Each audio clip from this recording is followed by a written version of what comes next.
Welcome to the News Hour. Chinese leader Xi Jinping hosted President Trump today and offered the U.S. a, quote, new vision of relations, more focused on trade and collaboration than on confrontation. President Trump, in turn, offered a future in which he and Xi were, in Mr. Trump's words, united and together. But China's president also had a stark warning to his American counterpart about Taiwan.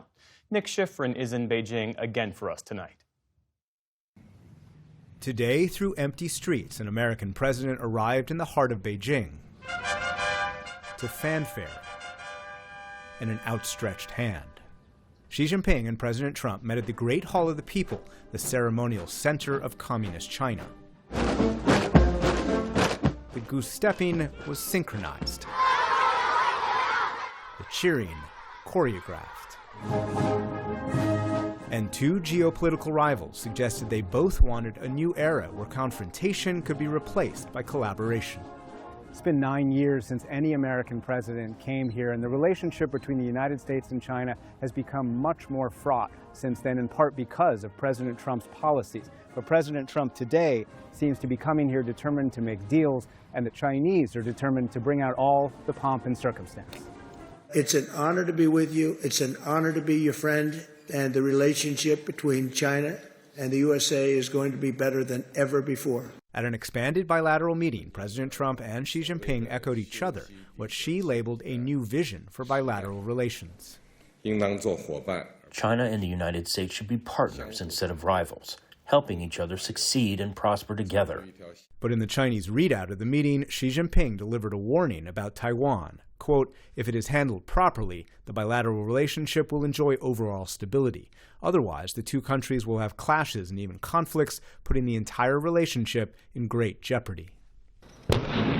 Xi didn't specify his demands, but U.S. officials say China wants President Trump to block a future Taiwan arms sale and, if possible, change U.S. diplomatic language from "we don't support independence for Taiwan" to "we oppose independence for Taiwan."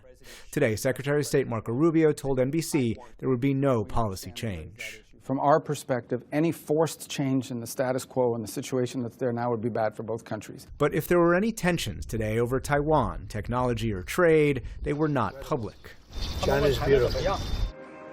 And at a lush state dinner, the two leaders both connected centuries of history to a shared future. We agreed to build a constructive China-U.S. relationship of strategic stability to promote the steady, sound, and sustainable development of China-U.S. relations and bring more peace, prosperity, and progress to the world.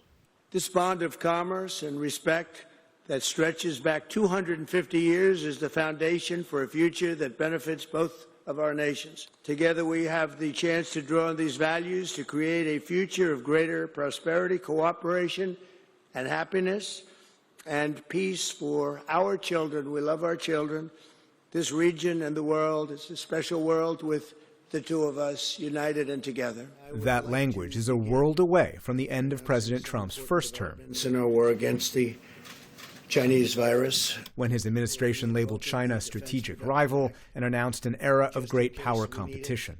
The age of AI has begun. Today, that competition continues over advanced chips, military presence in the Pacific, and trade. And China buys 90% of Iran's oil, which President Trump today admitted to Fox would continue. They buy a lot of their oil there, and they'd like to keep doing that.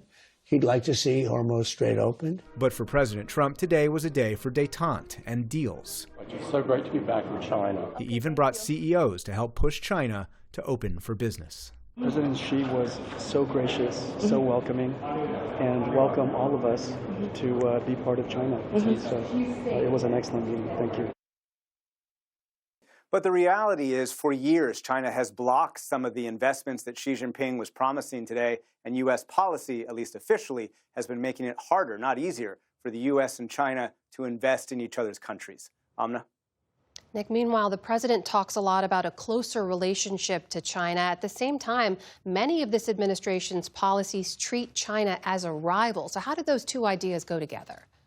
It's a great question. You can go through the list. Export controls, for example, as we mentioned in the story, the U.S. is trying to restrict the most advanced computer chips from China for fear that those chips will end up in the Chinese military and perhaps confronting the U.S. military one day. Of course, the president has maintained tariffs on China, saying that China needs to be confronted in terms of economic policy. And of course, the military posture in the Pacific is designed to make sure that Taiwan is not engulfed by China. There's not a fait accompli of a Chinese invasion over Taiwan. Of course, Xi Jinping got to make that statement, make that red line about Taiwan. And at this moment, at least, the U.S. hasn't really responded to it specifically yet.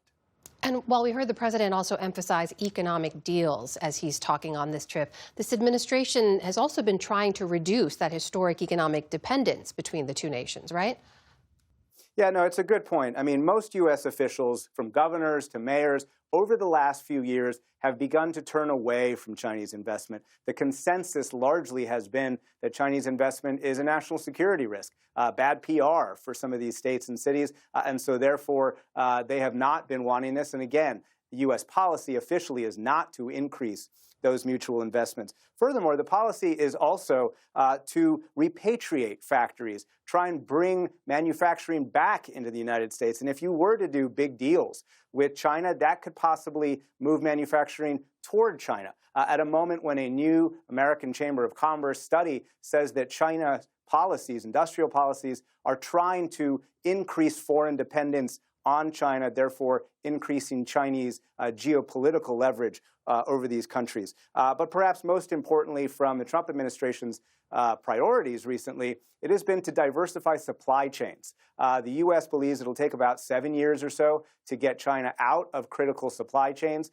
And the notion of increasing investment into China could, again, lead to a moment that the U.S. saw during COVID, where we were over-dependent on China and we realized how vulnerable those supply chains were. But look, from China's perspective, Xi Jinping wants to be seen as open for business, open for investment, both into China as well as into the United States. And today, at least, certainly had an eager ear, it seems, in President Trump. Support journalism you trust. Support PBS News. Donate now, or even better, start a monthly contribution today.